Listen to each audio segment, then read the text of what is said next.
ಮೊದಲು ನಾವು ಎಲ್ಲ ಪ್ರೋಗ್ರಾಮ್ಗೂ ಒಂದೊಂದು ಡಿಸೈಡ್ ಆಯ್ತಾ, ನೀವು ಮೆಂಟಲ್ ಹೆಲ್ತ್ ತಗೊಳ್ರಿ ಆಯ್ತಾ, ಎಲ್ಲದಕ್ಕೂ ಒಂದೊಂದೇ ಡಿಸೈಡ್.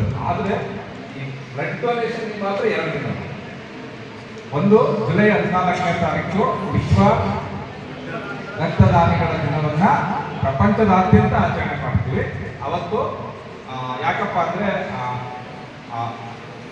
ಕಾರ್ಲ್ ಲ್ಯಾನ್ಸೆಟ್ ಅನ್ನೋರು ಈ ರಕ್ತದ ಗುಂಪುಗಳನ್ನು ಅಗ್ರಿಗೇಟ್ ಆ ಗುಂಪುಗಳನ್ನು ಕಂಡಿಡಿದ್ರು. ಅದರ ಒಂದು ಸವಿನೆನಪಿಗಾಗಿ ಅವರ ಒಂದು ರೆಸ್ಪೆಕ್ಟ್ ಕೊಡೋದಕ್ಕೋಸ್ಕರ ಮಾಡ್ತೀವಿ. ಎರಡನೇದು ಇವತ್ತು ಅಕ್ಟೋಬರ್ 1ರಲ್ಲಿ ರಾಷ್ಟ್ರೀಯ ಸ್ವಯಂ ಪ್ರೇರಿತ ರಕ್ತದಾನಿಗಳ ದಿನ ಅಥವಾ ರಕ್ತದಾನದ ದಿನವನ್ನು ನಾವು ಆಚರಣೆ ಮಾಡ್ತೀವಿ. ಇದರಲ್ಲಿ ಇಂಪಾರ್ಟೆಂಟ್ಸ್ ಏನಪ್ಪ, ಇದು ರಾಷ್ಟ್ರೀಯ ಅಂದರೆ ನಮ್ಮ ಭಾರತ ದೇಶದಲ್ಲಿ ಮಾತ್ರ ಮಾಡೋದು. 1975ನೇ ಇಸ್ವಿಯಿಂದ ಈ ಕಾರ್ಯಕ್ರಮವನ್ನು ನಾವು ಬೇರೆ ಬೇರೆ ರೀತಿಯಲ್ಲಿ ಮಾಡ್ತಾ ಬರ್ತೀವಿ. ಇದಕ್ಕೂ ಸಹ ಒಂದು ಕಾರಣ ಇದೆ. 1940ಕ್ಕಿಂತ ಮುಂಚೆ ನಮ್ಮ ಮೆಡಿಸಿನ್ ಅಂದರೆ ವೈದ್ಯಕೀಯ ವಿಭಾಗದಲ್ಲಿ ಬ್ಲಡ್ ಟ್ರಾನ್ಸ್ಮಿಷನ್ ಅಂತ ಒಂದು ಕಾನ್ಸೆಪ್ಟೇ ಇರಲಿಲ್ಲ.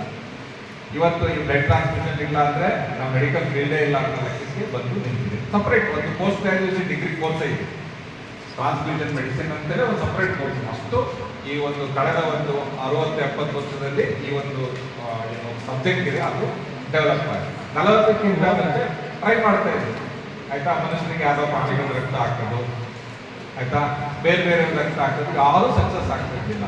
ಅಂದರೆ ಒಂದು ಪ್ರಾಣಿ ರಕ್ತ ತೆಗೆದು ಬೇರೆ ಪ್ರಾಣಿಗೆ ಹಾಕೋದು ಅಥವಾ ಬೇರೆ ಪ್ರಾಣಿಗಳ ನಡುವೆ ಆಗ್ತಾ ಇತ್ತು. ಯಾವಾಗ ಈ ಒಂದು ಬ್ಲಡ್ ಗ್ರೂಪ್ ಐಡೆಂಟಿಫಿಕೇಶನ್ ಆಯಿತು ಆವಾಗ ಸಾಕಷ್ಟು ಪ್ರಯೋಗಗಳು ನಡೀತಾ ಇದ್ವು, ಆದರೆ ಸಕ್ಸಸ್ ಆಗಿರಲಿಲ್ಲ. 1940ರಲ್ಲಿ ಮೊದಲನೇ ಸಾರಿ ಪ್ರಾಣಿಗಳಲ್ಲಿ 2 ಬೇರೆ ಬೇರೆ ನಾಯಿಗಳಿಂದ ರಕ್ತವನ್ನು ತೆಗೆದು ಇದು ಮಾಡ್ತಾರೆ. ಯಾವುದೇ ಒಂದು ರಿಯಾಕ್ಷನ್ ಆಗಲಿ ಅಡ್ವರ್ಸ್ ಇವೆಂಟ್ ಏನೂ ಆಗೋದಿಲ್ಲ. ಅಲ್ಲಿಂದ ಈ ಒಂದು ಏನು ಟ್ರಾನ್ಸ್ಮಿಷನ್ ಬ್ಲಡ್ ಈ ಒಂದು ರಕ್ತವನ್ನು ಒಬ್ಬರಿಂದ ಒಬ್ಬರಿಗೆ ಇದಾಗೋದು ಒಂದು ಎರ ಸ್ಟಾರ್ಟ್ ಆಗಿದೆ. ಅದು ಸ್ಟಾರ್ಟ್ ಆಗಿ 2 ವರ್ಷ ಆದಮೇಲೆ ಭಾರತ ದೇಶದಲ್ಲಿ ಕಲ್ಕತ್ತಾದಲ್ಲಿ ಮೊದಲನೇ ಬ್ಲಡ್ ಬ್ಯಾಂಕು ಸ್ಥಾಪನೆ ಆಗಿದೆ. ಆ ಬ್ಲಡ್ ಬ್ಯಾಂಕ್ ಸ್ಥಾಪನೆ ಆಗಿದ್ದ ಉದ್ದೇಶ ಏನಪ್ಪ ಅಂದರೆ ಅವಾಗ ಸೆಕೆಂಡ್ ವರ್ಲ್ಡ್ ವಾರ್ ನಡೀತಾ ಇರ್ತದೆ. ಆ ಒಂದು ಸಂದರ್ಭದಲ್ಲಿ ಯಾರಿಗೆ ರಕ್ತದ ಅವಶ್ಯಕತೆ ಇರುತ್ತಲ್ಲ, ಹಂಗಾಗಿ 1942 ಆವಾಗೆಲ್ಲ ಯಾರಪ್ಪ ಅಂದರೆ ಗೌರ್ಮೆಂಟ್ ಅಫಿಷಿಯಲ್ಸ್. ನೀವು ನೋಡಿದ್ರಲ್ಲ ಇಲ್ಲಿ ಜಾಸ್ತಿ ಬ್ಲಡ್ ಡೊನೇಷನ್ ಮಾಡಿದ್ರೆ ಯಾರಿದ್ರೆ ಹೆಲ್ತ್ ಡಿಪಾರ್ಟ್ಮೆಂಟ್ನೇ ಇರ್ತಿದ್ರು. ಹಂಗೆ ಆವಾಗಿನಿರ್ತಕ್ಕಂಥ ಅಫಿಷಿಯಲ್ಸು, ಆಮೇಲೆ ಕೆಲವು ಬ್ರಿಟಿಷ್ ಅಧಿಕಾರಿಗಳು ಅವರು ಫಸ್ಟು ಬ್ಲಡ್ಡನ್ನು ಕೊಟ್ಬಿಟ್ಟು ಕೆಲವೊಂದು ಎಷ್ಟು ಸಾಧ್ಯನೋ ಅಷ್ಟು ಕೆಲವೊಂದು ಸೈನಿಕರನ್ನ ಪ್ರಾಣ ಉಳಿಸಲಿಕ್ಕೆ ಅವರು ಒಂದು ಸಹಾಯನ ಮಾಡ್ತಾರೆ. ಆ ಒಂದು ಪ್ರೇರಣೆಯಿಂದ ಭಾರತ ದೇಶದಲ್ಲಿ ಈ ಬ್ಲಡ್ ಡೊನೇಷನ್ ಬ್ಲಡ್ ಟ್ರಾನ್ಸ್ಫರ್. ಆದರೆ ಪ್ರಾಬ್ಲಮ್ ಏನಪ್ಪಾ ಅಂದ್ರೆ ಅವಾಗ ಬರೇ ಪೇಯ್ಡ್ ಬ್ಲಡ್ ಡೋನರ್ಸ್ ಇಲ್ಲ, ಅಂದ್ರೆ ದುಡ್ಡು ಕೊಡ್ತಿದ್ರು, 3 ತಿಂಗಳಿಗೆ ಒಂದ್ಸಲ ಬ್ಲಡ್ ಬರ್ತಿದ್ರು. ಬ್ಲಡ್ ಕಾಸ್ಟ್ಲಿ ಅಲ್ವಾ, ಭಾಳ ನೀವೆಲ್ಲ ಪ್ರೀಶಿಯಸ್ ಗಿಫ್ಟ್ ಅಂತ ಎಲ್ಲ ಹೇಳಿದ್ರಲ್ಲ, ಹಂಗಾಗಿ ಬ್ಲಡ್ ಕಾಸ್ಟ್ಲಿ ಅಂದ್ರೆ 3 ತಿಂಗಳಿಗೆ ಒಂದ್ಸಲ ಬರೋರು, ದುಡ್ಡು ಬ್ಲಡ್ ಕೊಟ್ಟರು ತಗೊಂಡು ಹೋಗೋದು. ಸೊ ಇದರಿಂದ ಏನು ಮತ್ತೆ ಯಾರೋ ಸ್ವಲ್ಪ ಜನ ಮಾಡ್ತಾ ಇದ್ರು. ಅವಾಗ ವಾಲಂಟ್ರಿ ಆಗಿ ಬ್ಲಡ್ ಡೊನೇಟ್ ಮಾಡಬೇಕು ಅನ್ನೋ ಒಂದು ಕಾನ್ಸೆಪ್ಟ್. ಯಾಕಪ್ಪ ಅಂದ್ರೆ ನಾವು ಇದಕ್ಕಿಂತ ಮುಂಚೆ ಒಂದು ವಿಷಯ ಹೇಳಕ್ಕೆ ಇಷ್ಟಪಡ್ತೀನಿ. ನಾವು ಡ್ಯಾಕೋ ಆಫೀಸಿಂದ ಅಂದರೆ ಡಿಸ್ಟ್ರಿಕ್ಟ್ ಏಡ್ ಪ್ರಿವೆನ್ಷನ್ ಕಂಟ್ರೋಲ್ ಆಫೀಸಿಂದ ಈ ಪ್ರೋಗ್ರಾಮ್ ಮಾಡ್ತಾ ಇದ್ವಿ. ಯಾಕೆಂದ್ರೆ ಈ ಬ್ಲಡ್ ಟ್ರಾನ್ಸ್ಮಿಷನ್ನಿಂದ HIV ಅಂದರೆ ಏಡ್ಸ್ ಉಂಟಾಗ್ತಕ್ಕಂಥ ಒಂದು ವೈರಸ್ ಇರ್ಬೋದು, ಹೆಪಟೈಟಿಸ್ B ಇರ್ಬೋದು, ಕೆಲವೊಂದ್ಸಲ C ಇರ್ಬೋದು, ಇನ್ನು ಭಾಳ ಮಲೇರಿಯಿಂದ ಬಹಳಷ್ಟು ಡಿಸೀಸ್ಗಳು ಟ್ರಾನ್ಸ್ಮಿಟ್ ಆಗ್ತವೆ. ಅವರು ಪ್ರೊಫೆಷನಲ್ ಬ್ಲಡ್ ಡೋನರ್ಸ್ ಇದ್ರಲ್ಲ, ಅದಕ್ಕೆ ನಮಗೆ ಇದನ್ನು ಸೇರಿಸಿರೋದು. ನಮ್ಮ ಡಿಪಾರ್ಟ್ಮೆಂಟಲ್ಲಿ ನೀವು ಹೋಗಿ ಕಾಲೇಜ್ ಹುಡುಗರಿಗೆಲ್ಲ ಎಜುಕೇಶನ್ ಕೊಟ್ಟು ಈ ವಾಲಂಟರಿ ಬ್ಲಡ್ ಡೊನೇಷನ್ ಯಾಕೆ ಮಾಡಬೇಕು ಅಂತ ಹೇಳಿ ಅವರಿಗೆಲ್ಲ ಅವಶ್ಯ ಬರ್ರಿ ಅಂತ. ಅದಕ್ಕೆ ನಾವು ನಿಮ್ಮಂತೂ ನಿಮ್ಮ ಕಾಲೇಜಲ್ಲಿ ಇವತ್ತು ನಿಂತಿದ್ದೀವಿ. ಸೊ ನಮ್ಮ ಉದ್ದೇಶ ಬ್ಲಡ್ ಡೊನೇಷನ್ ಮಾಡಿಸೋದು ಹೌದು, ಅದ್ರ ಜೊತೆಗೆ HIV ಮತ್ತು ಎಲ್ಲ ಡಿಸೀಸ್ನ ಪ್ರಿವೆಂಟ್ ಮಾಡಬೇಕು. ನಾನು ಒಂದು ರೀಸನ್ ಹೇಳಿದೆ ಯಾಕೆ ನಿಮ್ಮ ಕಾಲೇಜಿಗೆ ನಾವು ಇವತ್ತು ಬಂದಿದ್ದೀವಿ ಅಂತೇಳಿ. ಸೊ ಯಾವಾಗ ಅವರು ಬ್ಲಡ್ ಟ್ರಾನ್ಸ್ಮಿಷನ್ ಎಲ್ಲ ಆಯಿತು, ಈ ಪ್ರೊಫೆಷನಲ್ ಡೋನರ್ಸ್ ಅಂತ ಏನಿದ್ರಲ್ಲ ಅವರಿಂದ ಈ ಕಾಯಿಲೆಗಳು ಒಬ್ಬರಿಂದ ಒಬ್ಬರಿಗೆ ಟ್ರಾನ್ಸ್ಮಿಟ್ ಆಗೋದಕ್ಕೆ ಸ್ಟಾರ್ಟ್ ಆಗ. ಅವಾಗ ಯಾವುದೇ ಸ್ಟ್ರಿಕ್ಟ್ ರೂಲ್ಸ್ ಇದ್ದಿಲ್ಲ, ಕಾನೂನು ಇದ್ದಿಲ್ಲ, ಏನಿದ್ದಿಲ್ಲ. ಯಾವಾಗ ಬ್ಲಡ್ ಬೇಕಂದಾಗ ಯಾವ ಬ್ಲಡ್ ಡೋನರ್ಸ್ ಇದ್ದು ಅವ್ರು ಕರ್ಕೊಂಡು ಬರೋದು, ಅವ್ರು ಬ್ಲಡ್ ಕೊಡ್ತಿದ್ರು, ಹೋಗ್ತಾ ಇದ್ರು. ಯಾವುದೇ ಇನ್ವೆಸ್ಟಿಗೇಷನ್ ಮಾಡ್ತಾ ಇದ್ದಿಲ್ಲ. ಅವ್ರು ಹಾಕಿದಾಗ ಬೇರೆ ಬೇರೆ ಕಾಯಿಲೆಗಳು ಬರ್ತಾ ಇತ್ತು. ಇದನ್ನ ಪ್ರಿವೆಂಟ್ ಮಾಡೋದಕ್ಕೆ ಅಂದ್ರೆ ಏಡ್ಸ್ ಎರ ಸ್ಟಾರ್ಟ್ ಆಗೋದಕ್ಕಿಂತ ಮುಂಚೆನೆ ಭಾರತ ದೇಶದಲ್ಲಿ ಈ ಒಂದು ಕಾಯಿಲೆಗಳನ್ನೆಲ್ಲ ಇದು ಮಾಡಬೇಕು. ಅದಕ್ಕೆ ಸೊಲ್ಯೂಷನ್ ಏನಪ್ಪಾ ಅಂದ್ರೆ ವಾಲಂಟರಿ ಬ್ಲಡ್ ಡೊನೇಷನ್ ಇದು ಮಾಡಬೇಕನ್ನೋ ಒಂದು ಪ್ರಯತ್ನಗಳು ನಡೀತಾ ಇದೆ. ಆ ನಂತರ ಪ್ರಪಂಚದೆಲ್ಲರೆಲ್ಲ ಅದನ್ನ ಅರ್ಥ ಮಾಡ್ಕೊಂಡು ಏಡ್ಸ್ ಬಂದ್ರೆ HIV ಒಂದು ಎಪಿಡೆಮಿಕ್ ಸ್ಟಾರ್ಟ್ ಆದ್ಮೇಲೆ ಅದು ಮಾರಣಾಂತಿಕ ಕಾಯಿಲೆ. ಇವಾಗ ಅವಾಗ ಮಾರಣಾಂತಿಕ ಕಾಯಿಲೆ ಇದ್ದಾಗ ಆ ಮಾರಣಾಂತಿಕ ಕಾಯಿಲೆನ ನಾವೆಲ್ಲ ಇದು ಮಾಡಬೇಕಂತೇಳಿ 1992ರಲ್ಲಿ ಒಂದು PLI ಫೈಲ್ ಮಾಡ್ತಾರೆ. ಅಂದ್ರೆ ಈ ಬ್ಲಡ್ ಡೊನೇಷನ್ ಬಗ್ಗೆ ಯಾವ ಕಾನೂನಿಲ್ಲ, ಇದರಲ್ಲಿ ಯಾವುದೇ ಇದಿಲ್ಲ, ಒಂದು ಬ್ಲಡ್ ಬ್ಯಾಂಕ್ಗೆ ಒಂದು ರಿಸ್ಟ್ರಿಕ್ಷನ್, ಒಂದು ಮಾನದಂಡಗಳು, ಮಾರ್ಗದರ್ಶನ ಏನಿಲ್ಲ ಅಂತೇಳಿ PLI ಫೈಲ್ ಮಾಡಿದ್ರೆ ಕೋರ್ಟ್ ಡೈರೆಕ್ಟ್ ಮಾಡುತ್ತೆ.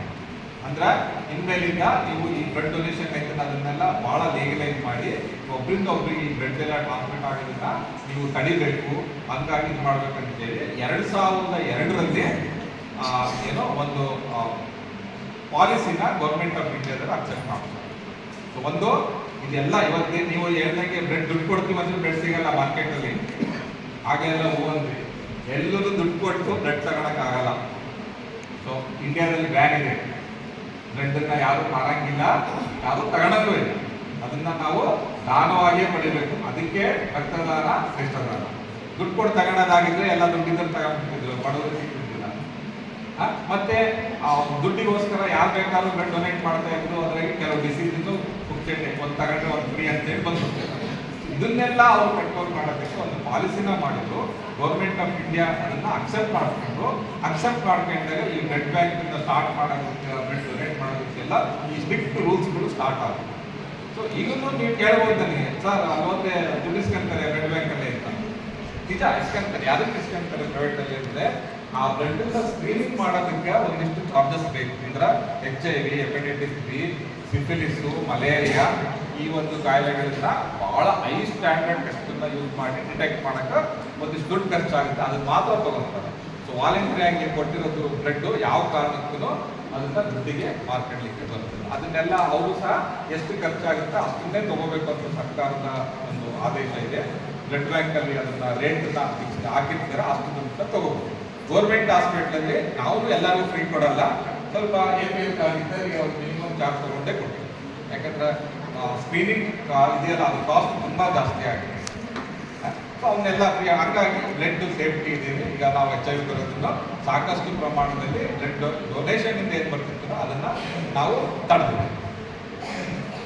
ಸೊ ಈ ಎಲ್ಲ ಕಾರಣದಿಂದ ಅವಾಗ ಡಾಕ್ಟರ್ ಜೈಗೋಪಾಲ್ ಜಾಲಿ ಅಂತೇಳಿ ಒಬ್ಬರು ಡಾಕ್ಟರ್, ಅವರು ಈ ಟ್ರಾನ್ಸ್ಫ್ಯೂಷನ್ ಮೆಡಿಸಿನ್ MBA ಪ್ರೊಫೆಸರ್ ಇರ್ತಾರೆ. ಅವರು ಈ ವಾಲಂಟರಿ ಬ್ಲಡ್ ಡೊನೇಷನ್ ಏನು ಮಾಡಬೇಕು ಅಂತ ಇಂಡಿಯಾದಲ್ಲಿ ಸಾಕಷ್ಟು ಹೋರಾಟಗಳನ್ನು ಮಾಡಿ ಆ ವಾಲಂಟರಿ ಬ್ಲಡ್ ಡೊನೇಷನ್ ಒಂದು ಬ್ಲಡ್ ಡೊನೇಷನ್ ಆಕ್ಟ್ ಎಲ್ಲ ಬರಲಿಕ್ಕೆ ಕಾರಣ ಆಗ್ತಾರೆ. ಅವರು ಅವತ್ತು ಬರ್ತ್ಡೇ ಅಕ್ಟೋಬರ್ 1ನೇ ತಾರೀಕು. ಅದರ ಒಂದು ಸವಿ ನೆನಪಿಗಾಗಿ ನಾವು ಇಲ್ಲಿ ನಮ್ಮಲ್ಲಿ ಸ್ವಯಂಪ್ರೇರಿತ ರಕ್ತದಾನಿಗಳ ದಿನಾಚರಣೆಯನ್ನು 1985ರಿಂದ ನಾವು ಒಂದು ಆಚರಣೆ ಮಾಡ್ತಾ ಬರ್ತಾ ಇದ್ದೀವಿ. ಸೊ ಇನ್ನ ನಿಮ್ಮ ಕಾಲೇಜಿಗೆ ನಾವು ಯಾಕೆ ಬಂದಿದ್ದೀವಿ ಅಂತಲೂ ನಾನು ಹೇಳಿದ್ದೀನಿ. ಸೊ ಬ್ಲಡ್ ಡೊನೇಟ್ ಮಾಡೋದ್ರಿಂದ ಬರೇ ಯಾರೋ ದಾನವನ್ನು ಪಡೀತಾರೋ ಅವರಿಗಂತೂ ಜೀವ ಉಳಿಯುತ್ತೆ. ಒಂದ್ಸಲ ಬ್ಲಡ್ ಡೊನೇಟ್ ಮಾಡಿದರೆ ಈಗಿನ ಪರಿಸ್ಥಿತಿಯಲ್ಲಿ 3 ಜನರ ಪ್ರಾಣವನ್ನು ತಾವು ಉಳಿಸ್ಬೋದು. ಅದೆಲ್ಲ ಓನ್ ಬ್ಲಡ್ ಹಾಕ್ತೀವಿ, ಈಗ ಅದನ್ನ ಕಾಂಪೋನೆಂಟ್ ಆಗಿ ಸಪ್ರೇಟ್ ಮಾಡ್ತೀವಿ. ಯಾರಿಗೆ RBC ಬೇಕು, ಯಾರಿಗೆ ಪ್ಲಾಟ್ಲೆಟ್, ನಾವು ಈ ಡೆಂಗ್ಯೂ ಇದ್ರೆ ಬರೇ ಪ್ಲಾಟ್ಲೆಟ್ ಹಾಕ್ತೀವಿ, ಯಾರಿಗೆ ಪ್ಲಾಸ್ಮಾ ಬೇಕು ಸಪ್ರೇಟ್ ಮಾಡೋದ್ರಿಂದ ಕನಿಷ್ಠ 3 ಜನದ ಪ್ರಾಣವನ್ನು ಉಳಿಸೋದಕ್ಕೆ ಸಾಧ್ಯ ಆಗುತ್ತೆ. ನಾವು ಒಂದ್ಸಲ ಡೊನೇಟ್ ಮಾಡಿದ್ವಿ. ನನಗೆ ಒಂದು ಪ್ರಶ್ನೆ ಇದೆ. ಏನಪ್ಪ ಅಂದರೆ ಈ ಕ್ಲಾಸಲ್ಲಿ ಈಗ ನಾವು ಈ ಒಂದು ಸಭಾಭವನದಲ್ಲಿರೋದ್ರಲ್ಲಿ ಎಷ್ಟು ಜನ ತಮ್ಮ ಜೀವಿತಾವಧಿಯಲ್ಲಿ ಬ್ಲಡ್ ಡೊನೇಷನ್ ಮಾಡಿದ್ದೀರಾ? ಮಾಡ್ತಾ ಇರಲ್ಲ ಕೈಯಲ್ಲಿ. ಟೈಮ್ ಭಾಳ ಕಡಿಮೆ ಇದೆ, ಇಲ್ಲ ನಾನು ಭಾಳ ಮಾತಾಡ್ತೀನಿ. Okay, 1, 2, 3, 4, 5 it is less than 2.5%. ಹಾಂ, ಓಕೆ ಆಯ್ತಾ. ಈಗ ಇನ್ನೊಂದು ಪ್ರಶ್ನೆ ಇದೆ. ಒಂದಕ್ಕಿಂತ ಹೆಚ್ಚಿಗೆ, ಒಂದು ಸಲಕ್ಕಿಂತ ಜಾಸ್ತಿ ಬ್ಲಡ್ ಡೊನೇಷನ್ ಮಾಡಿದ್ರೆ ಎಷ್ಟು ಜನ ಇದ್ದೀರಾ? ಮತ್ತು ಅವರೇ ಇಬ್ಬರೇ. ಆಯ್ತಾ. ಈ ಪ್ರಶ್ನೆ ನಾನು ಯಾಕೆ ಕೇಳ್ತೀನಿ ಅಂತ ಹೇಳ್ತೀನಿ. ಅದನ್ನು ಹೇಳಕ್ಕೆ ನಾನು ನಿಮ್ಮ ಮುಂದೆ ಇರೋದು. ಆಯ್ತಾ, ಹೋಗ್ಲಿ. ಈಗ ಇಷ್ಟೋ ತನಕ ಮೇಡಮ್ ಹೇಳಿದ್ರು, ಸಹ ಹೇಳಿದ್ರು, ನಿಮ್ಮ ಜೀವಿತಾವಧಿಯಲ್ಲಿ ಬ್ಲಡ್ ನಾವು ಡೊನೇಟ್ ಮಾಡಬೇಕು ಅಂತ ಡಿಸೈಡ್ ಮಾಡಿದ್ರೆ ಎಷ್ಟು ಜನ ಕೈ?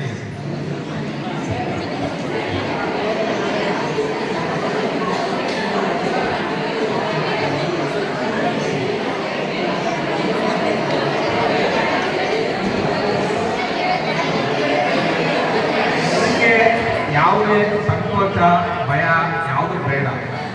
ನಾನು ಇದನ್ನು ಯಾಕೆ ಹೇಳ್ತೀನಪ್ಪ ಅಂದರೆ ನಾವಿಷ್ಟು ಎಷ್ಟು ಎಫೆಕ್ಟಿವ್ ಆಗಿ ಟೀಚ್ ಮಾಡ್ತೀವಿ ಅಂತ ತಿಳ್ಕೊಳ್ಳೋಕ್ಕೆ.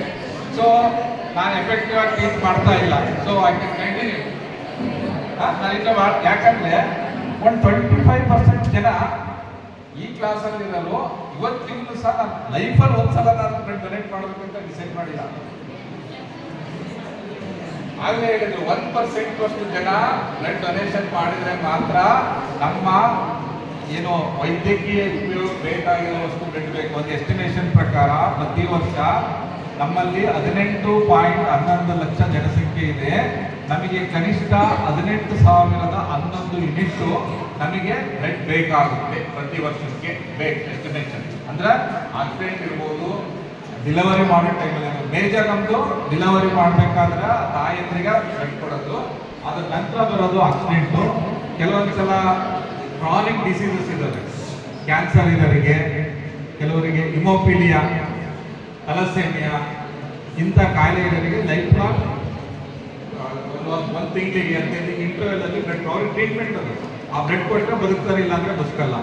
ಅವರಿಗೆಲ್ಲ ನಾವು ಬ್ಲಡ್ ಕೊಡಬೇಕಂದ್ರೆ 1% ನಮ್ಮಲ್ಲಿ ಕಲೆಕ್ಷನ್ ನಾವು ಬಹಳ ಎಫರ್ಟ್ ಹಾಕಿದ್ವಿ. ನಮ್ಮಲ್ಲಿ ಒಂದು 2 ಪ್ರೈವೇಟ್ ಅಲ್ಲಿ ಇತ್ತು, ಒಂದು ಗೌರ್ಮೆಂಟ್ ಅಲ್ಲಿ ಇತ್ತು. ಪ್ರೈವೇಟ್ ಅಲ್ಲಿ ನಾವು ನಡೀಲಿಲ್ಲ ಅಂತ ಬ್ಲಡ್ ಬ್ಯಾಂಕ್ ಇಟ್ಕೊಂಡವರು ಆಯ್ತಾ.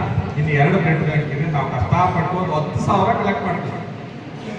ಇನ್ನ 8,000 ಜನ ನಮ್ಮದೇ ಜಿಲ್ಲೆಯಲ್ಲಿ ಬ್ಲಡ್ಡಿನ ಅಭಾವದಿಂದ ಮೃತಪಟ್ಟಿರಬಹುದು, ಅವರಿಗೆ ಸಿಕ್ಕಿರದೇ ಇರ್ಬೋದು. ನಮ್ಮಲ್ಲಿ ಏನಾಗ್ತಿದೆ ಅಂದರೆ ನಮಗೆ ಡಿಮ್ಯಾಂಡ್ ಇಷ್ಟ ಇದೆ ಸದ್ಯಕ್ಕೆ. ಯಾಕಪ್ಪ ಅಂದರೆ ನಮ್ಮಲ್ಲಿ ಯಾರು ಏನು ಮಾಡ್ತಾರೆ, ಟ್ರೀಟ್ಮೆಂಟ್ ತಗೊಳಕ ಇಲ್ಲ ಹುಬ್ಳಿಗೆ ಹೋಗ್ತಾರ, ಇಲ್ಲ ದಾವಣಗೆರೆ. ಹಂಗಾಗಿ ನಮ್ಮ ರಿಕ್ವೈರ್ಮೆಂಟ್ ಕಡಿಮೆ ಆಗಿದೆ. ಈಗ ನಮ್ಮಲ್ಲಿ ಮೆಡಿಕಲ್ ಕಾಲೇಜ್ ಸ್ಟಾರ್ಟ್ ಆಗಿದೆ. ಬೇರೆ ಬೇರೆ ಎಲ್ಲ ನುರಿತ ಸ್ಪೆಷಲಿಸ್ಟ್ ತಜ್ಞ ವೈದ್ಯರು ಬರ್ತಾ ಇದ್ದಾರೆ. ಭಾಳಷ್ಟು ಆಪರೇಷನ್ಗಳು, ದೊಡ್ಡ ದೊಡ್ಡ ಆಪರೇಷನ್ಗಳು ಇಲ್ಲೇ ಸ್ಟಾರ್ಟ್ ಆಗೋಗಿದ್ದಾವೆ. ಅವಕ್ಕೆಲ್ಲ ಆದಾಗ ಬ್ಲಡ್ ಬೇಕಾಗುತ್ತೆ. ನಾವು ಒಂದು ಯಾವುದೇ ಆಪರೇಷನ್ ಮಾಡ್ಬೇಕಾದ್ರೆ ಫಸ್ಟ್ ನಾವು ಬ್ಲಡ್ ಶೋರ್ ಇಟ್ಕೊಳ್ತೀವಿ, ಇಲ್ಲ ಅಂದ್ರೆ ಯಾವುದೋ ಆಪರೇಟ್ ಮಾಡಕ್ಕೆ ಹೋಗಲ್ಲ. ಒಂದು ಹಿಸ್ಟೆಕ್ಟಮಿ ಮಾಡಬೇಕಪ್ಪ ಅಂದ್ರೆ 2.2 ಇರಬೇಕು ಮಿನಿಮಮ್, ಇಲ್ಲ ಅಂದ್ರೆ ಯಾರು ಆಪರೇಟ್ ಮಾಡೋಕ್ಕಾಗಲ್ಲ. 2.2 ಇರಲಿಲ್ಲ ಅಂದ್ರೆ ಏನು ಮಾಡ್ತಾರೆ ಡಾಕ್ಟ್ರು, ಇಲ್ಲ ನಮ್ಮಲ್ಲಿ ಆಗಲ್ಲ, ನೀವು ಹುಬ್ಳಿಗೆ ಹೋಗಿ ಅಂತ ಕಳಿಸ್ತಾರೆ. ಅದಕ್ಕೆ ಈ ಬ್ಲಡ್ ಬ್ಯಾಂಕಿಗೆ ಬ್ಲಡ್ ಸಂಗ್ರಹಣೆ ಎಲ್ಲ ಮಾಡ್ತಾರಲ್ಲ, ಅದಕ್ಕೆ ಬ್ಲಡ್ ಬ್ಯಾಂಕ್ ಅಂತ ಇಟ್ಟಿರೋದು. ಒಂಥರ ಬ್ಯಾಂಕ್ ಬ್ಯಾಲೆನ್ಸ್ ಥರ ಇರಬೇಕು ನಮ್ಮಲ್ಲಿ ಬ್ಲಡ್. ಕೋವಿಡ್ ಅಂತ ಪರಿಸ್ಥಿತಿ ಬಂದ್ಬಿಡ್ಬೋದು. ಕೋವಿಡ್ ಬಂದಾಗ ಭಾಳ ಅಕ್ಯೂಟ್ ಸ್ಕೇರ್ಸಿಟಿ ಉಂಟಾಗಿತ್ತು, ಅಥವಾ ಮೇಜರ್ ಆಕ್ಸಿಡೆಂಟ್ ಆಗಿರ್ಬೋದು. ನಾವು 2-3 ತಿಂಗಳ ಕೆಳಗಡೆ ಒಂದೇ ಸಲಕ್ಕೆ 15-16 ಆಕ್ಸಿಡೆಂಟ್ ಆಗಿ ಡೆತ್ ಆಗಿದ್ದು. ಅಂಥ ಟೈಮಲ್ಲಿ ಭಾಳ ಬ್ಲಡ್ ಬೇಕು. ಹಂಗಾಗಿ ನಾವು ದುಡ್ಡು ಹೆಂಗೆ ಬ್ಯಾಂಕಲ್ಲಿ ಇಡ್ತೀವೋ ಹಂಗೆ ಬ್ಲಡ್ ಡೊನೇಟ್ ಮಾಡಿ ನಾವು ಬ್ಲಡ್ ಬ್ಯಾಂಕಲ್ಲಿ ಇಟ್ಕೊಂಡು ಸೇಫ್. ಯಾರಿಗೆ ಗೊತ್ತು, ಈಗ ಯುದ್ಧ ಸ್ಟಾರ್ಟ್ ಆಗಿದೆಯಲ್ಲ ಉಕ್ರೇನಲ್ಲಿ, ಆ ಥರ ಯುದ್ಧ ಸ್ಟಾರ್ಟ್ ಆಗಿಬಿಡ್ಬೋದು. ಅಂಥ ಟೈಮಲ್ಲಿ ಭಾಳ ಸ್ಕೇರ್ಸಿಟಿ ಬರುತ್ತೆ. ಹಂಗಾಗಿ ನಮ್ಮ ಬ್ಲಡ್ ಬ್ಯಾಂಕಲ್ಲಿ ಹೆಂಗೆ ಬ್ಯಾಲೆನ್ಸ್ ಇರಬೇಕು ಹಂಗೆ ನಮ್ಮ ಬ್ಲಡ್ ಬ್ಯಾಂಕಲ್ಲಿ ಇರಬೇಕು. ಇಲ್ಲ ಅಂದರೆ ನಾವು ಕಷ್ಟ ಮತ್ತೆ ತೊಂದರೆನ ಅನುಭವಿಸ್ಬೇಕಾಗುತ್ತೆ. ಸೊ ನಾನು ನಿಮಗೆ ಕೇಳಿದೆ ಏನಪ್ಪಾ ಅಂದರೆ ಎಷ್ಟು ಜನ ಬ್ಲಡ್ ಕೊಡ್ತಿದ್ದೀರಾ ಅಂದರೆ, ಒಂದು 5 ಜನ ಕೈ ಎತ್ತಿದ್ರು, 2 ಮಾತ್ರ 1ಕ್ಕಿಂತ ಜಾಸ್ತಿ ಜನ. ಯಾಕೆ ಜನ ಬ್ಲಡ್ ಕೊಡಲ್ಲ, ಯಾಕೆ ಕೊಡೋದಕ್ಕೆ ಇನ್ನೂ ಮನಸ್ಸು ಮಾಡಿಲ್ಲ, ಇದಕ್ಕೆ ಒಂದು ಹೇಳಿದೆ. ಈಗ ಸರಿ, ಇನ್ನೊಂದು ಭಾಳ ಸಣ್ಣ ಪ್ರಶ್ನೆ ಆಯ್ತಾ. ಎಷ್ಟು ಜನ ಇವತ್ತು ಬೆಳಿಗ್ಗೆ ಬ್ರಷ್ ಮಾಡ್ತಾರೆ? ಟೂತ್ ಪೇಸ್ಟ್ ಇಂದ ಬ್ರಷ್ ಮಾಡಿದ್ರೆ ಎಷ್ಟು ಜನ? ಮಾಡದೆ ಇರೋರಲ್ಲ, ಮಾಡಿರೋರು.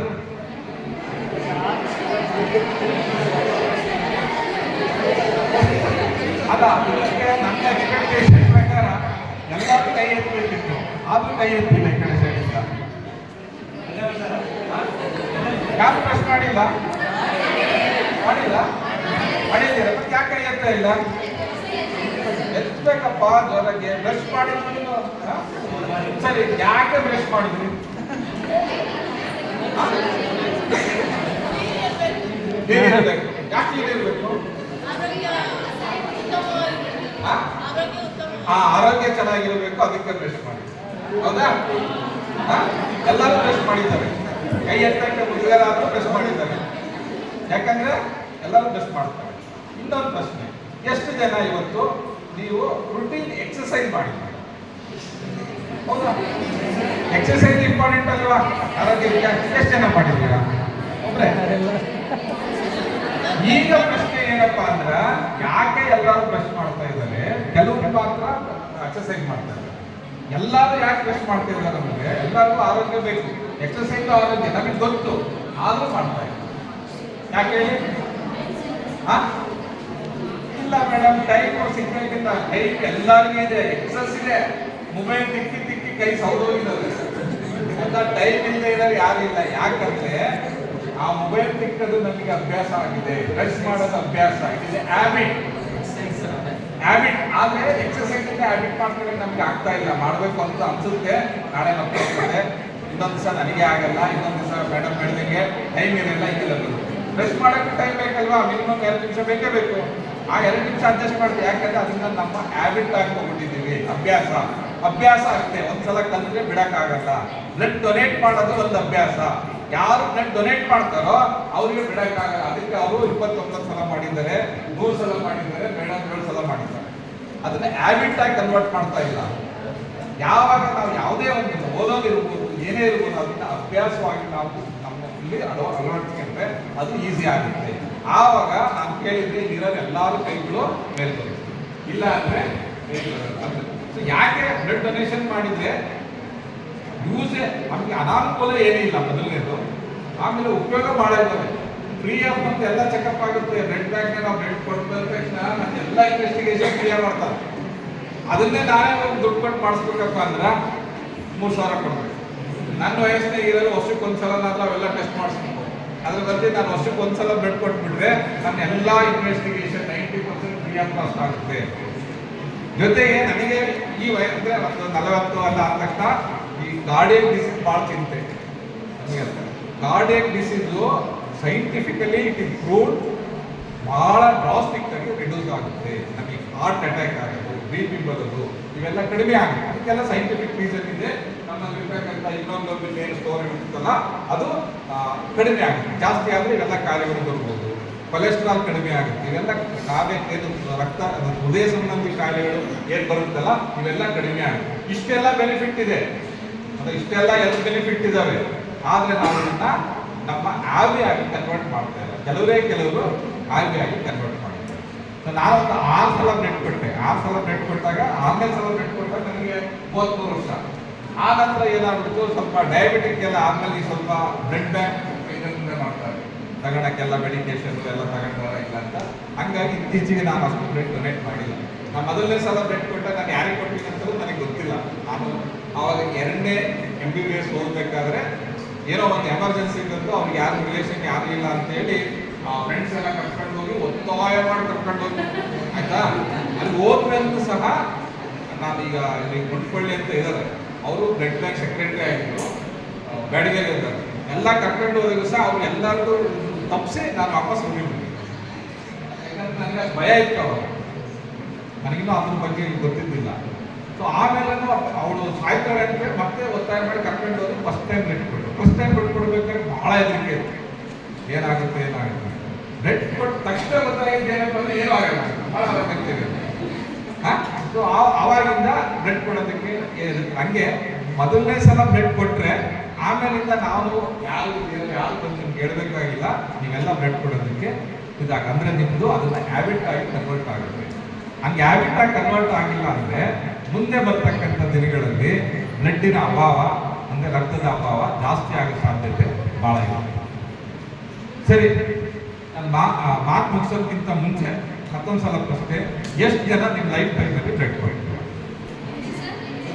ಇನ್ನು ಮುಂದಿನ ಜೀವನದಲ್ಲಿ ಎಷ್ಟು ಜನ ಬ್ಲಡ್ ಡೊನೇಟ್ ಮಾಡಬೇಕು ಅಂತ ಡಿಸೈಡ್ ಮಾಡಿರ್ತಾರೆ? ಯಾವ ಈಗ 10 ವರ್ಷ 20 ವರ್ಷ ಇನ್ನು 30 ವರ್ಷ ಅಷ್ಟೇ, 40 50 ಅಂದ್ರೆ ತಗೊಳಲ್ಲ ಆಯ್ತಾ.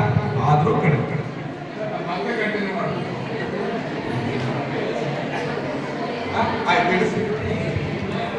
ಆಯ್ತು. ಎಷ್ಟು ಜನ ಬೇರೆಯವರಿಗೆ ನೀವು ಬ್ಲಡ್ ಡೊನೇಟ್ ಮಾಡೋದ್ರ ಬಗ್ಗೆ ಹೇಳ್ತೀರ? ಕೈ ಎತ್ತಿ.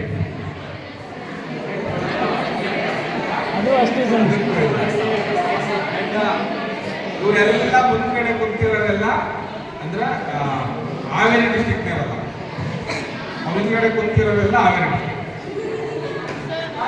ಏನ್ ಹೇಳಿದ್ರು ನಮ್ಮ ಡಿಸ್ಟ್ರಿಕ್ಟ್ ಜನ ಯಾವುದಕ್ಕೂ ರೆಸ್ಪಾಂಡ್ ಮಾಡಲ್ಲ. ಸೋ ಸೈಲೆಂಟ್, ಸುಮ್ಮನೆ ಹಂಗೆ ಇರ್ತಾರೆ. ಸೊ ಅದಕ್ಕೆ ದಯವಿಟ್ಟು ಈ ಮೆಡಿಕಲ್ ಫೀಲ್ಡಲ್ಲಿ ಮುಂದಿನ ವಿಚಾರಗಳು ಏನಾಗ್ತವೆ ಅವೆಲ್ಲ ನಿಮ್ಮ ಹಾವೇರಿಯಲ್ಲಿ ಇಂಪ್ಲಿಮೆಂಟ್ ಆಗ್ಬೇಕಂದ್ರೆ ನೀವು ಬ್ಲಡ್ ಡೊನೇಟ್ ಮಾಡಬೇಕು, ಮತ್ತೆ ಬ್ಲಡ್ ಡೊನೇಟ್ ಮಾಡೋದಕ್ಕೆ ಪ್ರಮೋಟ್ ಮಾಡಬೇಕು. ಸ್ಟೂಡೆಂಟ್ ಇರ್ಬೋದು, ಅವ್ನು ಹೈಸ್ಕೂಲ್ ಬ್ಲಡ್ ತಗೊಳಲ್ಲ, ಆದ್ರೂ ಅವಾಗಿಂದ ಹೇಳಬೇಕು. ಸೊ ದಟ್ 18 ವರ್ಷ ಆದಾಗ ಅವನಿಗೆ ಬ್ಲಡ್ ಕೊಡಬೇಕು ಅಂತ ಅನ್ನಿಸ್ಬೇಕು. ಆಯ್ತಾ? ಇಷ್ಟು ಹೇಳ್ತಾ okay, I am very happy. At least ಒಂದು 25% ಜನಕ್ಕೆ ನಾನು ಲೈಫಲ್ಲಿ ಬ್ಲಡ್ ಡೊನೇಟ್ ಮಾಡೋದಕ್ಕೆ ಮೋಟಿವೇಟ್ ಮಾಡಿದ್ದೀನಿ ಅನ್ನೋ ಖುಷಿ ನನಗಿದೆ.